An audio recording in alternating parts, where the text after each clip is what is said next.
உங்களுக்கு தேவையான சகல தகவல்களும் வந்துட்டு உங்களோட கெசட்லயே இருக்கு.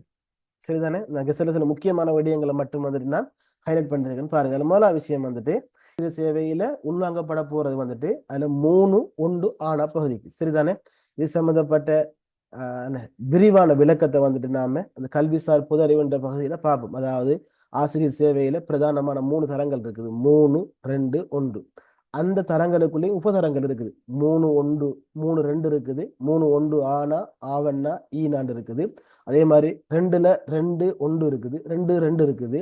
இப்படியான அந்த வேறுபாடுகள் காணப்படுது. எனவேதான் அது என்னன்னு சொல்லி போட்டு நான் உங்களுக்கு அந்த முதல் கிளாஸ் நான் விளங்கப்படுத்துவேன். சரிதானே? அப்ப எனவேதான் நீங்க இங்க இந்த ஆசிரியர் உள்வாங்கப்பட போறது வந்துட்டு இந்த 3 1 ஆனான்ற கேட்டகரிக்கு உள்ளதான். சரிதானே? இதை ஞாபகம் வச்சுக்கொள்ளுங்க. இதை விளக்கம் பிறகு வரும். அதே மாதிரி பாருங்க, அப்ப இதுல இன்னும் ஒரு சந்தேகம் இருக்கு வந்துட்டு என்ன, தென் மாகாண தவிர்ந்து ஏனைய மாகாணங்கள்ல இருக்கிறாக்கள் இதுக்கு விண்ணப்பிக்க இயலுமான்னு சொல்லி கெசட்ல கிளியரா மென்ஷன் பண்ணிருக்காங்க வந்துட்டு. இப்ப அவங்க என்ன உங்களுக்கு நீங்க பார்த்துருப்பீங்கன்னு நினைக்கிறேன், அந்த வேகன்சி லிஸ்ட் அவுட் பண்ணிருக்காங்க.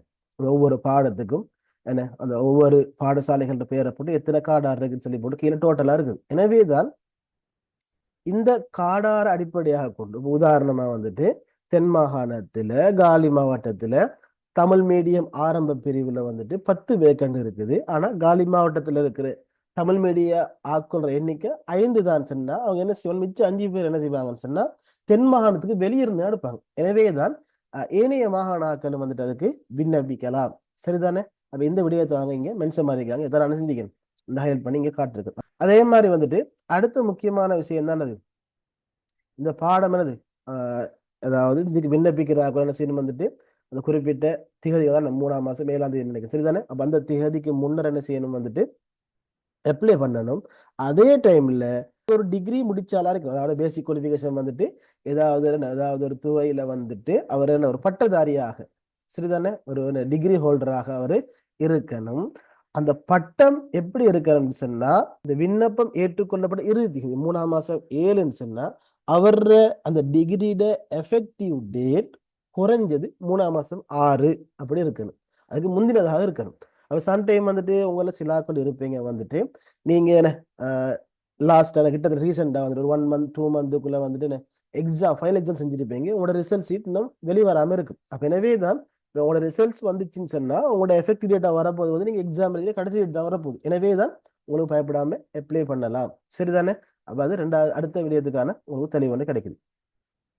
அடுத்தது பாருங்க, குறிப்பாக நீங்க அந்த ஆன்லைன் அப்ளிகேஷனை நிரப்புகின்ற பொழுது சில முக்கியமான விடயங்கள் நீங்க கவனத்துல கொள்ளணும். அதான் நீங்க குறிப்பிட்டீங்க, அந்த 4 விடயங்கள் இருக்குது. முதலாவது பாருங்க, தனது பட்டத்திற்கு அமைய விண்ணப்பிக்க முடியுமான பாடங்கள் தொடர்பில் விண்ணப்பதாரிகள் கவனத்தில் செயற்பட வேண்டும். உதாரணமா வந்துட்டு இப்ப நீங்க வந்துட்டு யூனிவர்சிட்டியில ஆர்ட்ஸ் ஃபேக்கல்ட்டியில மெயின் சப்ஜெக்டா வந்துட்டு பொலிட்டிக்கலையும் ஜியோகிராஃபியையும் அதே மாதிரியானது ஒரு இஸ்லாமோ அல்லது இந்து சமயம் எடுத்திருக்கீங்க. அப்ப நீங்க என்ன செய்யணும் சொன்னா உங்களோட பாடத்துக்கு உதாரணம் பொலிட்டிக்கல்னா பொலிட்டிக்கல் சயின்ஸ் எடுக்கலாம், சிவிக்ஸ் எடுக்கலாம். 3 சாய்ஸ் இருக்கு தானே. 2 சாய்ஸுக்கு உங்களோட பாடம் இருக்குது, 3ஆவது சாய்ஸுக்கு உங்களோட பாடம் இல்லைன்னு என்ன செய்யலாம். அந்த டைம்ல நீங்க பிரைமரியா அது மாதிரி வேறு தகமை எதிர்பார்க்கப்படுகிற ஒரு பாடத்தை நீங்க வந்துட்டு அப்ளை பண்ணலாம். இது முதலாவது விஷயம். சரிதானே? அடுத்தது பாருங்க, பட்டத்திற்காக பயின்றுள்ள பாடங்களுக்கு அமைவாக மாத்திரமே அதான் ஆனா நீங்க என்னென்ன பாடங்களை எடுத்தீங்க உங்களோட டிகிரியில மெயின் சப்ஜெக்ட் என்னென்ன எல்லாம் இருக்குதோ அந்த பாடங்களுக்கு அமைவாக மாத்திரம் நீங்க என்ன செய்யணும், விண்ணப்பங்களை மேற்கொள்ளணும்னு போட்டிருக்காங்க. சம்டைம் நீங்க 3 பாடம் சாய்ஸ் பண்ணலாம். உங்களோட டிகிரிக்கு வந்துட்டு 1 பாடம் 2 பாடம் மட்டும்தான் கோல் பண்ணிக்காங்க. 3ஆவது பாடமா நீங்க வேற பாடத்தை போடலாம். ஆனா அது சுவர்ல சம்டைம் உங்களுக்கு சான்ஸ் இருந்தா கிடைக்கிறதுன்னு வாய்ப்பு இருக்குது. சரிதானே? அதே மாதிரி பாருங்க, மேக்சிமம் நீங்க என்ன செய்யலாம் வந்துட்டு 3 பாடங்களுக்கு மாத்திரம்தான் விண்ணப்பிக்க முடியும். அதை தாண்டி போக இயலாம். 4வது விடயம் வந்துட்டு விண்ணப்பிக்கப்பட்ட பாடம் மற்றும் மொழி மூலம் பின்னர் எக்காரணம் கொண்டும் மாற்ற இடமளிக்கப்பட மாட்டாது. அதாவது நீங்க என்ன செய்யலாம், ஒரு தடவை அப்ளை பண்ணீங்கன்னு சொன்னா பொருளுக்கு அதெல்லாம் லாங்குவேஜாக இருக்கலாம் அல்லது பாடமாக இருக்கலாம், சேஞ்ச் பண்ணலாம். நிரப்ப போக்குள்ள நீங்க என்ன செய்யணும், கொஞ்சம் நிதானமா ரஃபா ஒன்று செஞ்சு பார்த்து அல்லது என்ன செய்யணும், அந்த மிஸ்டேக்கள் வராம நீங்க நிரப்பி கொள்ளணும். சரிதானே? அப்ப இதுகள் முக்கியமான விடயங்கள். அடுத்தது பாருங்க, இதுக்கு அப்ளை பண்ணக்கூடிய ஒரு ஆள் வந்துட்டு குறைஞ்சது 18 வயதாகவும் கூடியது 35 தான். 18க்கும் 35க்கும் இடைப்பட்ட வயது உடையவராகத்தான் அவரு காணப்படுன்ற விஷயம். சரிதானே? இதையும் நீங்க கருத்துல கொண்டு வந்து அதே மாதிரி பாருங்க, இங்க எப்படி சொல்லிருக்காங்க, அதாவது அந்த முதல் தடவையாக அவங்க என்ன செய்வாங்கன்னா அந்த குறிப்பிட்ட தென் மாகாணத்துல இருக்கிற 3 மாவட்டம் இருக்குது, காலி மாத்திர ஹம்பாந்தோட்டை. அப்ப அந்த இடங்களுக்குள்ள இருக்கிறார்கள் தான் முன்னுரிமை வழங்கப்படும். அதுலயும் பாருங்க, அதாவது விண்ணப்ப முடிவு திகதிக்கு முந்தைய 3 வருடங்களுக்குரியாத காலம் தென் மாகாணத்தில் நிரந்தர வசிப்பிடத்தை கொண்டவராக இருத்தல் வேண்டும். அப்ப சம்டைம் வந்துட்டு இப்போ உங்களோட ரிலேஷன் அல்லது உங்களோட நீங்க மெரி பண்ண போறால் அந்த ஊர் மெரி பண்ணால் அங்க இருந்தாங்க என்ன சொல்ல வந்துட்டு அப்ப உங்களுக்கு அந்த 3 டிஸ்ட்ரிக்ட்ல ஏதாவது டிஸ்ட்ரிக்ட்ல நான் 3 வருஷமா இங்கதான் இருக்கேன் என்று உறுதிப்படுத்துகிற ஒரு சாதிகை உண்டு, ஒரு சான்றிதழ் ஒன்று எடுக்க முடியுமாக இருந்தால் நீங்களும் அந்த பிரதேசத்தோட கருதப்படுவீங்க. அப்ப எனவேதான் அதுக்கான வாய்ப்புகள் இருந்தா நீங்க என்ன செய்யலாம், நீங்க அந்த அந்த மாவட்டத்தை சேர்ந்தவராகவே நீங்க விண்ணப்பிக்கலாம் நேரடியாக. இது அடுத்த விஷயம். சரிதானே? அடுத்தது பாருங்க, ஆட்சேர்ப்பு முறை. இதுதான் மிக முக்கியமானது. எந்த வகையில வந்துட்டு உங்களை தெரிவு செஞ்சு இந்த பதவிகளுக்கு இந்த ஆசிரியர் சேவையும் உள்வாங்க போறாங்கன்ற விஷயம் தான் இதுல இருக்குது. அப்ப இதுல பாருங்க, முன்வைக்கப்பட்டுள்ள விண்ணப்பங்களின் எண்ணிக்கை நிலவும் வெற்றிடங்களிலும் குறைவாக உள்ள போது போட்டி பரீட்சை நடத்தாது சாதாரண நேர்முக பரீட்சை ஒன்றும் பிரயோக பரீட்சை ஒன்றும் நடாத்தப்பட்டு ஆட்சேர்ப்பு செய்வது. ஓகே, என்ன விஷயம் சொன்னா இப்ப என்னது, இப்ப உதாரணமா நம்ம ஏற்கனவே பார்த்த மாதிரி பிரைமரிக்கு வந்துட்டு தென் மாகாணத்துல மொத்தம் 19 கார்டார் இருக்குது. பிரைமரிக்கு அப்ளை பண்ணிருக்காங்க வந்துட்டு 15 பேர் தான் சொன்னா அந்த 15 பேருக்கு கிடைக்கும், அவங்களுக்கு எக்ஸாம் எதுவுமே நடக்காது. சரிதானே? ஆனா எது நடக்கும்டா, பிரயோக பரீட்சை நடக்கும். நான் பின்ன சொல்றேன் பாருங்க. அப்படி கட்டாயம் ரெடியாக வேண்டிய முதலாவது பகுதி வந்துட்டு பொது அறிவோ அல்லது நுண்ணறிவோ அல்ல, பிரயோக பரீட்சை என்றால் எப்படி கட்டாயம் நடக்கும். அந்த காடாரை விட கூடுகின்ற போது உதாரணமா வந்துட்டு என்னது புவியியல் பாடத்துக்கு வந்துட்டு 7 காடார் இருக்குது, 10 பேர் நீங்க அப்ளை பண்றீங்கன்னு சொன்னா உங்களுக்கு என்ன செய்ய வந்துட்டு இடத்துல ஒரு போட்டி ஒன்று வரும். எனவேதான் உங்களுக்கு தனது செய்ய வந்துட்டு அந்த உங்களுக்காக வேண்டி அந்த அப்படியே நாங்களுக்கு மட்டும்தான் அந்த எப்படி அந்த எந்தெந்த பாடங்களுக்கு போட்டி இருக்குதோ அவங்களுக்கு மட்டும்தான் வந்துட்டு அங்க போட்டி பரீட்சை ஒன்று நடத்தப்படும். அதுல தான் வந்துட்டு நுண்ணறிவும் பொது அறிவும் இருக்குது. ஆனா பிரயோக பரீட்சை எல்லாருக்கும் இருக்குது. இந்த போட்டி பரீட்சை எழுதுறாக்களுக்கும் இருக்குது, போட்டி பரீட்சை இல்லாம போறாக்களுக்கும் பிரயோக பரீட்சை. ஏன்னு சொன்னா பிரயோக பரீட்சை என்பது குறித்த அந்த ஆசிரியர் பதவிக்கு நீங்க தகுதியாக இருக்கீங்களா என்றதை வந்துட்டு செக் பண்ணுகின்ற தீர்மானிக்கின்ற ஒரு விடயம். அதாவது ஒரு தொழிலுக்கு போறோம்னு தொழில் தகவல் நம்மள்ட்ட வேணும், அதுக்குரிய ஸ்கில்ஸ் அதுக்குரிய எபிலிட்டி உங்களுக்கு இருக்கான்னு செக் பண்றதுதான் முக்கியமான நோக்கம். எனவேதான் அப்ப நல்லா ஞாபகம் வச்சுக்கொள்ளுங்க, இந்த பிரயோக பரீட்சை அதாவது டீச்சிங் பிராக்டிஸ் சொல்லுவோம், அதான் நீங்க பிரயோக பரீட்சை நடக்கும். எனவே அதான் மிக முக்கியமாக நீங்க கவனத்தில் கொள்ள வேண்டிய விடயம். அடுத்தது பாருங்க, இந்த எழுத்து மூல பரீட்சை. அப்ப சம்டைம் நீங்க அப்ளை பண்ற பாடத்துக்கு போட்டி கூட வந்த பெரும்பாலும் போட்டி வரும். சரிதானே? வந்தா வந்து அவங்களை தெரிவு செய்யறதுக்காக வேண்டியவங்க 2 எழுத்து மூல பரீட்சைகள் நடத்துவாங்க. அப்படி சேர்த்து 3ஆவதாக என்ன செய்வாங்க வந்துட்டு ஒரு என்னது பிரயோக பரீட்சை நடத்துவாங்க. அப்ப இந்த எழுத்து மூல பரீட்சையில முதலாவது வினாத்தல் வந்துட்டு நுண்ணறிவு ஐக்யூ அல்லது பொது உளச்சார்புன்னு சொல்லுவாங்க. சரிதானே? டிஃபரெண்ட் இருந்தாலும் பொதுவான வகையில நம்ம எல்லாம் ஒன்றதான் பாக்குறோம். சரிதானே? நுண்ணறிவு பரீட்சை உங்களோட நுண்ணறிவை ஐக்யூ செக் பண்ற வகையிலான ஒரு வினாத்தாள் இருக்கும். அடுத்தது பொது அறிவு. இந்த பொது அறிவுன்ற வந்துட்டு நல்லா வச்சுக்கணும். பொது அறிவு மாகாணத்தை பொறுத்து வேறுபடும். உதாரணம் வடமேல் மாகாணத்தை பொறுத்த வரைக்கும் என்ன செய்வாங்கன்னா பொது அறிவு பொதுவான அறிவை தான் செக் பண்ணுவாங்க. அதுல கரண்ட் அஃபேர்ஸ் முக்கியம் வரும். ஆனா இங்கே பொறுத்த வரைக்கும் பாருங்க, இதுல தெளிவாகப்படுத்திக்காங்க, தாம் விண்ணப்பிக்கும் ஆசிரியர் துறைக்குரிய அத்துறை தொடர்பாக காணப்படும் பொது அறிவு மற்றும் அல்லது உள்நாட்டு ரீதி ஏற்பட்டுள்ள மற்றும் ஏற்படக்கூடிய கல்வி முன்னேற்றம். அப்படி என்ன விஷயம் சொன்னா, இது பொது அறிவு இல்ல, கல்விசார் பொதறிவு. பொதறிவு தலைப்பு போட்டாலும் வந்துட்டு இவங்க நடத்த போறது கல்வியிடம் தொடர்பான பொதறிவு. எனவே நீங்க படிக்க வேண்டியது வந்துட்டு கல்வி சார்ந்த பொதறிவு. அதுல வந்துட்டு கல்வி சார்ந்த புள்ளி விவர தரவுகள், முக்கியமான அறிஞர்கள் கருத்துக்கள், அதே மாதிரி குறிப்பாக அண்மை காலத்துல முக்கியமான பல ப்ரொஜெக்ட் போயிட்டு இருக்குது. சரி, உதாரணம் ஜெம் ப்ரொஜெக்ட் கேள்விப்பட்டிருப்பீங்க, போசாக்கு உணவு திட்டம், அதே மாதிரி அந்த கல்வி உள்ள புதிய மாற்றம் வந்திருக்குது. அதே மாதிரி வந்து என்னது புதிய முறைகள்லாம் அதுல பயன்படுத்தப்பட்டிருக்கு. சரி, வந்திருக்கு. அந்த முறை என்ன, அதுல வர ஒவ்வொரு எழுத்தும் குறிக்கிற விடயங்கள் என்ன, இது போல பல்வேறு விடயங்கள் உங்களோட வினாத்தால உள்ளடக்கி இருக்கும். எனவே பெரும்பாலும் வடமத்திய மாகாணமா இருக்கலாம், கிழக்கு மாகாணம், இது போன்ற பல்வட மாகாணம், பல்வேறு மாகாணங்கள்ல வந்து கல்வி சார்ந்த புதறிவு தான் வந்துட்டு வினாத்தலாக எடுக்கப்படுது. எனவேதான் அதே வினாதான் உங்களுக்கும் வரப்போகுது. ஓகே, இதுல ஞாபகப்படுத்திக் கொள்ளுங்க. உதாரணமா நீங்க என்ன செய்றீங்க, நுண்ணறிவு பரீட்சையில 95 மார்க்ஸ் எடுக்கீங்க. அதே மாதிரி வந்துட்டு பொதறிவு பரீட்சையில வந்துட்டு நீங்க 39 மார்க்ஸ் எடுக்கீங்க. எனவே நீங்க குவாலிஃபைடு இல்லை. ஏன்னு சொன்னா இந்த 2 பாடத்திலையும் குறைந்தது 40 இருக்கிறார். எனவே இன்னொரு செய்யறான்னு சொன்னா நுண்ணறிவு பரீட்சையில 40 எடுக்காரு, பொதறிவுல 40 எடுக்காரு, மொத்தம் 80 வருது. நம்ம ஏற்கனவே பார்த்தாலும் வந்துட்டு இங்க 95 அல்லது 99 வச்சுக்கொள்ளுமே, 99 இங்க 39, எனவே 148 புள்ளி வருது. எனவேதான் 148 எடுக்கிறவருக்கு வாய்ப்பு கிடைக்காது, அதே மாதிரி 80 எடுக்கிறவருக்கு அந்த வாய்ப்பு கிடைக்கும். எனவேதான் இந்த 2 பரீட்சையில கூட புள்ளி எடுக்கிற அதே டைம்ல 2லயும் குறைந்தபட்சம் நீங்க 40 புள்ளிகளை நீங்க என்ன செய்யணும் வந்துட்டு எடுத்திருக்க வேண்டும். சரிதானே? இதை முக்கியமா கவனத்துல கொண்டு இருக்கு. அடுத்தது பாருங்க, நம்ம ஏற்கனவே சொன்ன விஷயம் என்ன, அதாவது வந்து நீங்க பொதறிவு என்பது வந்துட்டு கல்வி சார்ந்த பொதறிவுகள், கல்வி சார்ந்த சமகால பொதறிவுகள் போன்ற பல்வேறு விடயங்கள் தான் இங்கு உங்களுடன் வினவப்பட போவேதான்.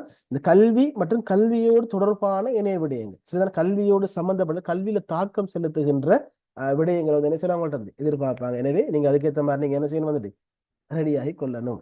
சரிதானே? அடுத்தது பாருங்க, உங்களுக்கு ஒரு இன்டர்வியூ நடக்கும். பிரயோக பரீட்சைக்கு முதல் வந்துட்டு இன்டர்வியூ நடக்கும். இந்த எக்ஸாம் போட்டி வந்தால் மட்டும்தான் நடக்கும் என்ன. ஆனா இந்த 2 கட்டாயம் நடக்கும். சாதாரண நேர்முக பரீட்சை இதுல வந்து பெருசா உங்களை என்னது ஒன்றும் செய்யல. நீங்க குறிப்பிட்டு போய் தான் எந்த டிகிரி இருக்குது, என்ன பாடம் எடுத்திருக்கீங்களா சொல்லி அந்த டிகிரி, அந்த சான்றிதழ்கள், அந்த பாடங்கள் நீங்க எடுத்திருக்கீங்களா இல்லையான்றது செக் பண்றது, கன்ஃபார்ம் பண்றதுதான் இந்த சாதாரண பரீட்சை. சரிதானே? அப்ப இதுல நீங்க என்ன செய்யும், சம்டே அந்த தகுதி உங்களுக்கு எல்லா அடிக்கும் வந்துட்டு உங்களை ரிஜெக்ட் பண்ணுவாங்க. அப்ப அடுத்து நடக்க போறதுதான் பிரயோக பரீட்சை. இதுதான் மிக முக்கியமானது. அங்க 100 புள்ளியாக இருந்தாலும் இதுக்கு வெறும் 25 புள்ளியாக இருந்தாலும் உண்மையிலே வந்து என்ன செய்யாது, உங்களோட போட்டி ஏற்படுகின்ற பொழுது உங்களை பிரதானமாக தீர்மானிக்கக்கூடியது வந்துட்டு இந்த பகுதி தான். சரிதானே?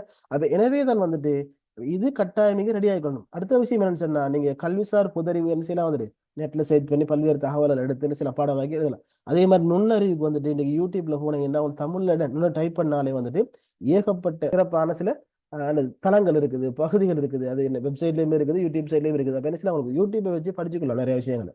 ஆனா இந்த பிரயோக பரீட்சையை பொறுத்த வரைக்கும் கட்டாயம் உங்களுக்கு ஒரு கைடன்ஸ் தேவை. உங்களோட விஷயங்களை திருத்துறதுக்கு, சொல்லித்தரத்துக்கு, சொல்லித்தந்தா மட்டும் போதாது, நுணுக்கங்கள் இருக்குது.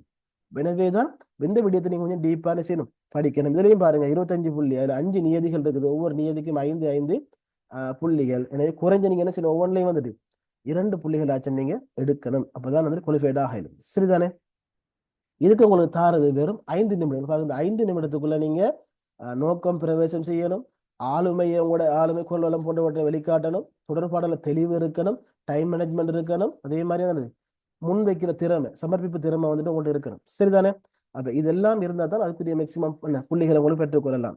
சரிதானே? இதுக்குரிய ஃபுல் கைடன்ஸ் எல்லாம் வந்து நம்ம கிளாஸ்ல படிச்சுக்கொள்ளும். இது மெயினா இப்ப எங்கட கிளாஸ்ல என்ன பொதுவாக வந்துட்டு மற்ற இடங்கள் நடக்கிற கிளாஸ் என்ன செய்வாங்கன்னா 2 தான், பொது அறிவும் நுண்ணறிவும் படிப்பிப்பாங்க. இது படிப்பிக்கிறல. அப்ப எனவே நாங்க செய்யற கிளாஸ்ல வந்துட்டு உங்களுக்கு பொது அறிவு, நுண்ணறிவு, மிக முக்கியமாக இந்த 3வது பகுதி, இந்த பிரயோக பரீட்சை என்ற விடயத்தை நாங்க என்ன செய்வோம் சேர்த்துதான் கிளாஸாக உங்களுக்கு செய்வோம். அப்ப எனவேதான் அந்த டைம்ல இதுக்குரிய இந்த ஒவ்வொரு விடயத்தை நாங்க எப்படி இந்த குறிப்பிட்ட நிமிடத்துக்குள்ள செய்து ஃபுல் மார்க்ஸையும் எடுக்கிறதுக்கான வழிகாட்டல் நாங்க உங்களுக்கு அதுல தருவோம். சரிதானே? அது ஞாபகத்துல வச்சுக்கொள்வோம். ஓகே, மற்ற விடயங்களை நீங்க கொஞ்சம் வாட்சி பார்த்துக்கொள்ளுங்க. அடுத்து பரீட்சை கட்டணம் என்ன, இது மிச்சம் பேரு கன்ஃபியூஷன் சொல்லி போடும். இதே போறீங்க பாருங்க, நேர்முக பரீட்சையின் போது ரூபாய் 600 அறவிடப்படும். விண்ணப்பதாரின் எண்ணிக்கை வெற்றிடங்கள் எண்ணிக்கையிலும் அதிகமாக நடத்தப்படும் போட்டி பரீட்சைக்காக பரீட்சை கட்டணமாக ரூபாய் 600 செலுத்தப்பட வேண்டும். அதாவது இங்க ஒரு எக்ஸாம் ஃபீஸ் 600 ரூபா ஒன்று இருக்குது.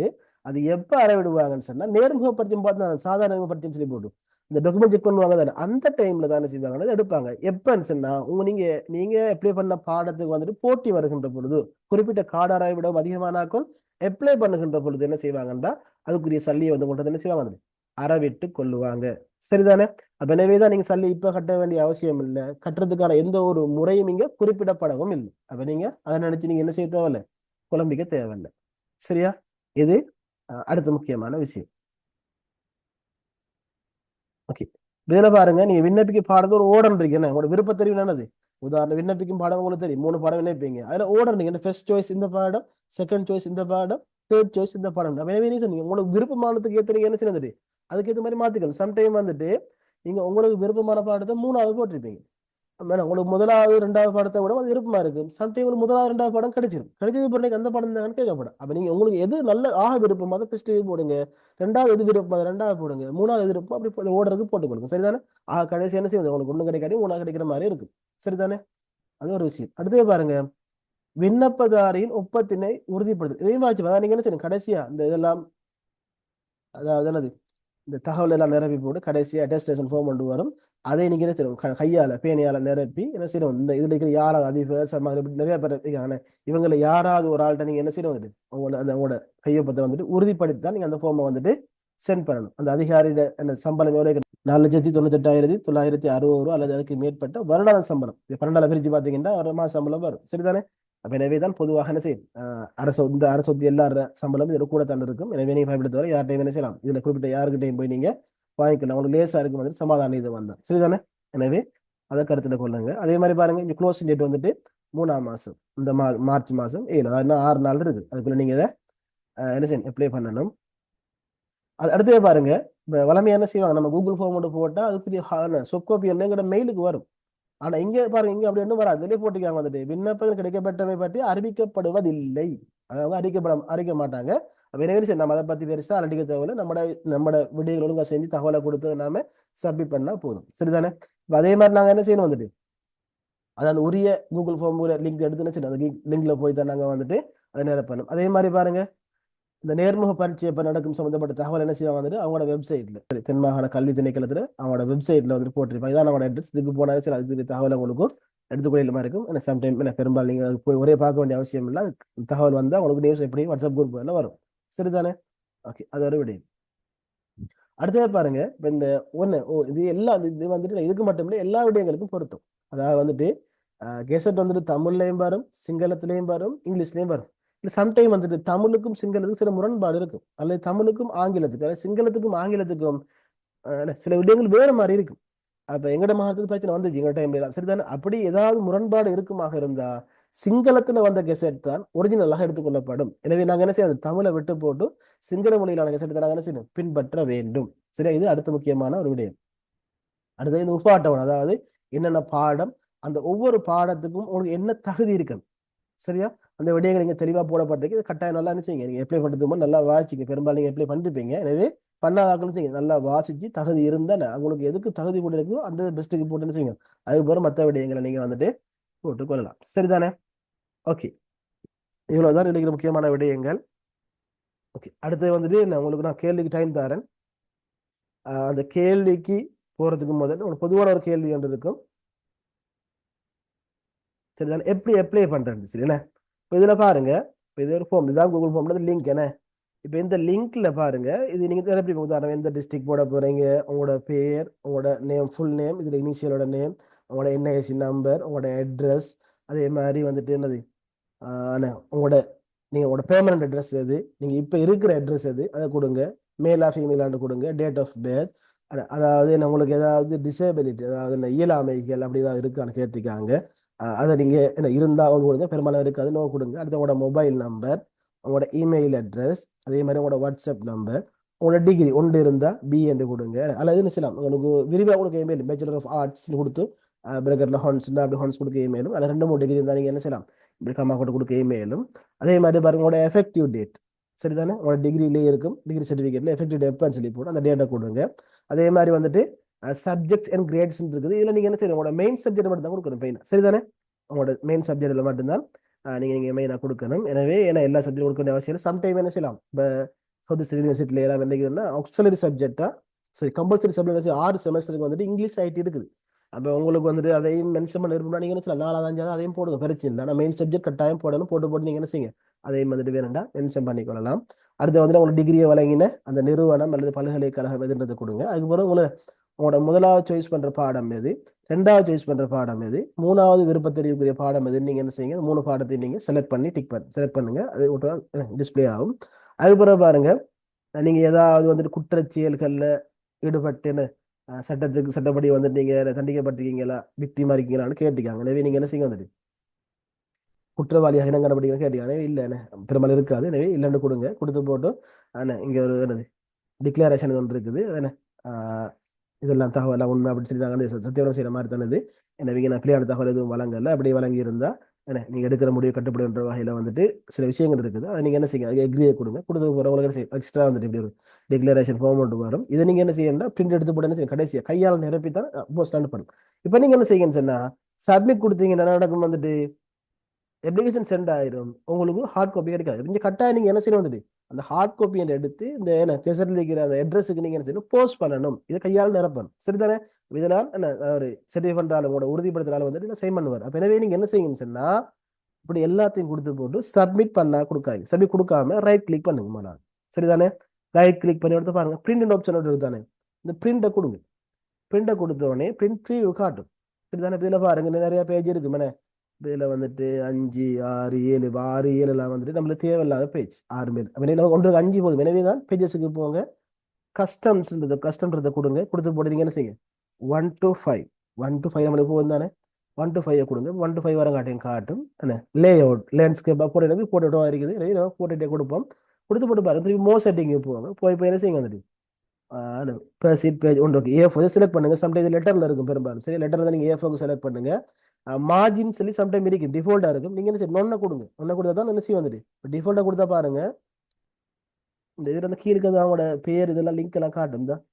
இது நம்மளுக்கு தேவையில்லை. எனவே நீங்க என்ன செய்யுங்கன்னா நொன்ன கொடுங்க. நொன்ன கொடுத்து போட்டு ஸ்கேல் ஓகே தானே அதை கொடுத்து போட்டு பேக்ரவுண்ட் கிராஃபிக் நம்மளுக்கு தேவையில்லை. அப்போ அதை என்ன செய்யலாம் வந்துட்டு அப்போ அதையும் நம்ம என்ன செய்யலாம் டிக் பண்ண தேவையில்லை. சேவை கொடுத்துருக்கும். சேவை கொடுத்தீங்கன்னு சொன்னா இப்படி வரும். இப்போ நீங்கள் எங்கே சேவ் பண்ணணும் உதாரணம் டெஸ்க்டாப்னா டெஸ்க்டாப்பை கொடுத்து போட்டு நீங்கள் என்ன செய்யுங்க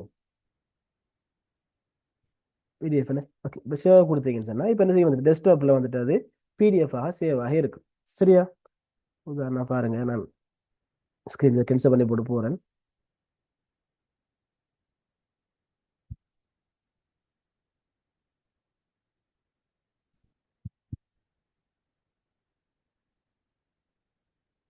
ஸ்க்ரீன் விளங்குது தானே. உதாரணம் பாருங்க டெஸ்க்டாப்புக்கு போகிறேன்னா டெஸ்க்டாப்பில் அந்த இது ஃபைல் இருக்கும், பிடிஎஃப் இருக்கும். டெஸ்க்டாப் இருக்கு பாருங்க. இதை கிளிக் பண்ணா இப்படி வரும். ஓகே தானே. இப்போ உங்களோட பிடிஎஃப் கிடைச்சிட்டு இப்போ இது ஒன்றும் செய்ய இல்லைங்க. இதை நீங்கள் அதில் பிரிண்ட் எடுத்து போட்டு இல்லை லாஸ்ட்டாக வர பேஜ் இருக்குது தானே டெஸ்டேஷன் ஃபார்ம் அதில் வந்துட்டு என்ன செய்யுங்க நீங்கள் கையால் நிரப்புங்க. இது சரியா நிரப்பி போட்டு சைனை வாங்கி சைனை உறுதிப்படுத்தி போட்டு நீங்கள் சென்ட் பண்ணுங்க. சரி தானே. இப்போ என்ன செய்யுங்கடா இப்படி பிரிண்ட் தானே இதை வந்து சேவ் பண்ணதுக்கு பிறகு நீங்கள் என்ன செய்யுங்கன்னு சொன்னால் அதை சப்மிட் கொடுங்க. சப்மிட் கொடுத்தா என்ன செய்ய வந்துட்டு அது என்னது அவங்களோட வெப்சைட்டுக்கு அவங்களுக்கு தேவையான ஆவண காப்பாகிறதுக்கு வந்துட்டு பெய்த்திரும். அதாவது அவங்க கிளவுட் சர்வீஸ் ஏதாவது வச்சிருப்பாங்க சேவிங் பண்ணி. எனவே அது நம்ம அவங்களதுக்கு இந்த தகவல் பெய்த்திரும். இப்போ சம்டைம் வந்துட்டு நீங்கள் ஏற்கனவே சப்மிட் பண்ணியிருப்பீங்க, உங்களுக்கு ஹார்ட் காப்பி கிடைக்காம இருந்திருக்கு. அப்போ அதுக்கு என்ன செய்யறேன்னு சொன்னா நீங்கள் இதே மாதிரி நீங்கள் கொடுத்த தகவல் அப்படி எடுத்து திருப்பி கொடுத்து நிரப்பி போட்டு என்ன செய்யுங்கடா சப்மிட் பண்ணாம இதே மாதிரி என்ன செய்யுங்க நீங்கள் ரைட் கிளிக் பண்ணி பிரிண்ட் இந்த சரி பிரிண்ட் ஆப்ஷனை கொடுத்து சேவ் பண்ணி ஹார்ட் காப்பியை மட்டும் எடுங்க. நீங்க என்ன செய்ய சப்மிட் பண்ண தேவையில்லை. சப்மிட் பண்ணி பண்ணுறாங்க ஏற்கனவே அதை மட்டும் நீங்க எடுத்து நீங்க அனுப்பினா போதும். சரியா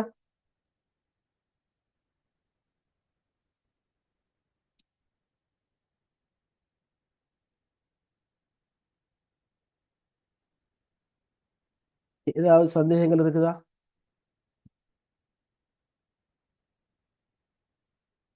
நான் சொன்ன விடயங்கள் கிளியர் ஆகுங்களுக்கும்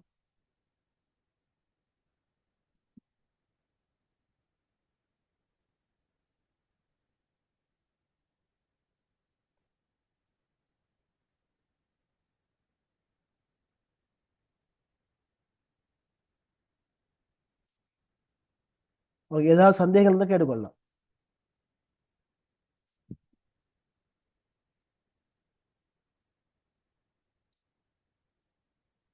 ஓகே சில கிளாஸ் சம்மந்தப்பட்ட தகவலையும் கேட்டிருந்தீங்க.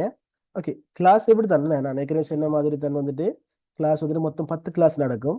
அதில் வந்துட்டு பொதறிவு சார்ந்த பொதறிவுனா கல்விசார் பொதறிவு சார்ந்த எனது கிளாஸ் 4 ஹவர் கிளாஸும் அதே மாதிரி வந்துட்டு ஐக்யூ சம்பந்தப்பட்ட கிளாஸ் 4 ஹவரும் 2 ஹவர் வந்துட்டு நான் ஏற்கனவே சொன்ன மாதிரி என்ன செய்ய வந்துட்டு அந்த பிரயோக பயிற்சி டீச்சிங் ப்ராக்டிஸுக்குரிய ஃபுல் கைடு அதில் கிடைக்கும்.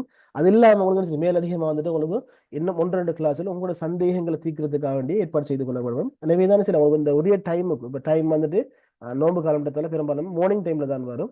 அதுக்கு நீங்க என்ன செய்ய உங்களுக்கு டைம் இல்லாட்டி பிரச்சனை இல்லை. ஏன்னு சொன்னா அதுக்குரிய எல்லா ரெக்கார்டிங்கும் வந்துட்டு கூகுள் டிரைவ்ல அல்லது யூடியூப்ல அல்லது எல்எம்எஸ் 3 சாய்ஸ் இருக்குது. இதுல எது விருப்பமோ அதில் என்ன செய்யலாம் உங்களோட ஃப்ரீயான டைமுக்கு போய் நீங்க தெளிவாக படிச்சு கொள்ளலாம்.